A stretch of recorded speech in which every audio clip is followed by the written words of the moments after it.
Asmundr Blooddrinker unleashes a bestial roar. He knows exactly who he just killed. "The Black Wizard falls!" he shouts in Svardic. "Bring me his heart!" His Vartor and Ulfsknar join in his cries of victory. The Ulfsknar on the wall begin howling triumphs to the skies. They don't have long to enjoy their victory. The first Ulfsknar to step towards Yoren's body collapses, gurgling, 3 arrows embedded in his chest, and Ben is already drawing a 4th. A Vartor beside Asmundr takes an arrow to the throat, and Felix grunts in satisfaction. "Take them down!" Dylan shouts to the mounted archers. They wheel their horses around, peppering the bearsarks on the wall with more missile fire. Agrippa is already rushing to the wall, trying to make his way to Yoren, but Svards and Casselines have moved to block his way. "Out of the way, little men!" shouts the Ljonskar. She smashes into their lines almost casually, laying into them with spear and shield. Miles and Zelda are 1 step behind her, and both have entered into their respective rage states. Miles throws himself into a cluster of enemies, intentionally surrounding himself. Alexander gave the lad Olaf One-Eye's steel battle-axe, a replacement for the iron mace he'd been using, and now that steel axe rises and falls in rapid strokes. Streams of blood, shards of iron armor, and even limbs fly through the air as Miles cuts his way through his foes. Zelda is no less brutal, wielding her huge broadaxe like a farmer scything wheat. The enemy lines are shattered, and Hubert and Agrippa rush through easily, making their way to Yoren's still form. Some of the Vartror have closed in, but Hubert flings an eye burn at them.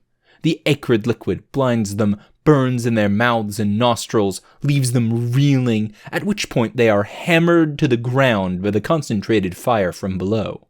Asmundr and his men put some hurt back into the archers, of course, but Steelshod is riled, and there's no denying who's winning these exchanges. Evan shoots an arrow into Asmundr's knee, staggering the Vartror. His devastating shots during these last few exchanges will soon earn him the nickname of Manticore. Flinging well-placed spikes into his enemies while retaining high mobility, a monster with a man's face. It fits well enough. And, of course, it's a pair with his friendly nemesis, Gerald the Unicorn. Speaking of, Gerald christens more than one Svard with his unicorn shots to the face. Asmundr advances on Yoren's corpse, where Agrippa and Hubert are frantically assessing his status. He will happily claim 2 more Steelshod before he leaves. In the yard below, Felix takes a moment amidst the shouting and frenzied combat, aims, breathes, releases, puts an arrow through Asmundr's collar, just to the right of his throat. The arrow sinks deep, a nearly mortal blow. The Vartror wheezes in shock and pain. Asmundr calls a retreat. His Vartror and Ulfsknar begin scurrying away, climbing down off the wall or rushing back the way they came. The Blooddrinker is putting some distance between them, nearly gone, when Prudence and Chauncey emerge from hiding, startlingly close to him. A pair of crossbow bolts provide substantial overkill, and Asmundr Blooddrinker dies choking on his own blood. The fight is a rout, for now. And while the Svards scatter, calling for help, Alexander commands Steelshod to form up and hold the line until Agrippa gets Yoren's body off the wall. Svardic camp. Adversaries. The Black Wizard is dead. Cyril and Unferth are both disappointed when they hear the news. Cyril because, for all his arrogance, Yoren was actually a lot less hostile towards him than Torthian or Gilead. Seemed more willing to utilize Cyril's intelligence, give him concrete tasks, not that tasks such as murder an engineer and sabotage an onager were terribly appealing, and generally treat him as an ally, or at least a valuable asset. Unferth because he had really wanted a chance to pick Yoren's brain, see how much of that wizardry was real and how much was just trickery. Ah well. Word comes down that Steelshod held out at the sight of Yoren's demise for a solid hour, but it being the midst of the night, the Sephardic troops that were sent to deal with them staggered into the middle circle at irregular, disorganized intervals. Steelshod's commander routed each assault with heavy charges, and that stupid Ruskin nonsense cry of Uriah. By the time Terbjornsson could organize a legitimate force to crush them, Steelshod had fled back behind the walls of the inner circle. Things began quickly going wrong after the fight at the northern gate. The Black Wizard is dead, but the amount of sabotage increases, and Cyril isn't even participating. Each morning they find murdered sentries and engineers, disabled onagers, spoiled food, missing horses, and regular messages from the Black Wizard. Did you think you were safe? Death cannot stop me. The Black Wizard is always watching. And so on. To top it all off, most of the murdered men have had one eye removed. Cyril's stomach begins to hurt, as it does constantly now. He never fully healed from the arrow wound he took at Seraph, and he's pretty sure that even with the antitoxin, this wasting poison is slowly eating away at his insides. He can only assume that Torthian or the other sneak thieves on the enemy side, that miniature girl or the stammering fool, are perpetuating Yoren's mythos. It scares the masses, but Cyril is not the only one who seems unperturbed. Terbjornsson ignores the daily reports of sabotage, apart from demanding that the sentries do their fucking jobs and protect against this sort of thing. Gjol returns to camp, says that Dagrun and Brickar should be arriving with the Bersark army within another day or two, and the enormous column of Ruskins should be only a day or two slower than that. The next day, however, the morning reports are even worse. 2 onagers burned to wreckage. 12 men slayed at one site, and this time there was a witness. The Black Wizard's ghost, babbles the single Castleine survivor, weeping. I swear it, Cari'll strike me blind if I'm a lying coward. I know what I saw. Slow down, Terbjornsson commands. His voice is quiet, but everyone strains to listen. Now, speak. I've been seeing him before, on the walls, see? I know what he looks like. Little man, ugly face, hook nose, clad in leather and steel. Cyril can't deny the description is accurate, if vague.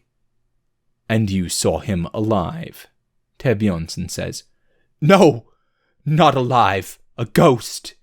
Terbjornsson seems to grow impatient. Explain, he growls. It was him, see, but so pale. Flesh milky like the dead, and his eye. The sentry shudders. His eye? Cyril prompts. No eye, just a hole. A terrible hole, ruined flesh, weeping blood. Only color on his face was red, see? And he did all of this. Killed these men, burned the siege engines, Cyril asks. Terbjornsson doesn't seem to mind that he has taken over. See, the Black Wizard's ghost, he killed them all. With what? His blade? Cyril knew fire had done for a few of them, and the onagers, but many more had been stabbed to death. No, well, maybe some. He waved his hand first, and the onagers, they burst into flame, see? Killed Eduardo and Theodorus. And the others? He pointed his finger at one of the men. Marcus, I think, and the man, he just died. Cyril closes his eyes in frustration. How? He asks. His throat, it just burst. Blood everywhere. One moment he is standing, the next he is on the ground, choking, bleeding, dying. And then what happened? He drew his sword? Maybe? The sentry hedges. I did not see. Not all of it. I tried to flee, turn and see 2 more men collapsing, dead. The Black Wizard, he still just stands there. The man begins to work himself into hysterics again, failing to hold back tears. He just stares at me, one eye piercing to my spirit sea. He say, "Tell them all," that is what he said. Snot runs down the Cassoline's lip as he blubbers, struggling to contain himself. "Pull yourself together, man," Cyril says, disgusted. "Tell us all what?" The man swallows, wipes his nose on his arm. He meets Cyril's gaze, then turns and looks the Jarl of Jarls in the eye. "The Black Wizard has returned," he says, "and he is coming for us."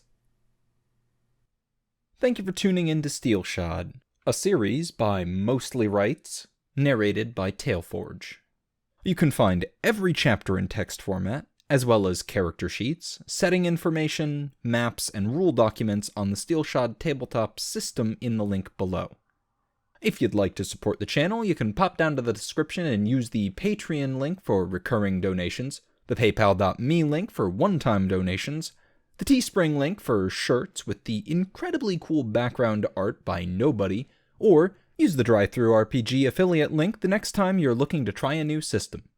If you'd like to support the author, you can find Steelshod merch on the mostlyrights.com store, or donate to the Mostly Rights Patreon, which are both linked on reddit.com/r/mostlyrights down below.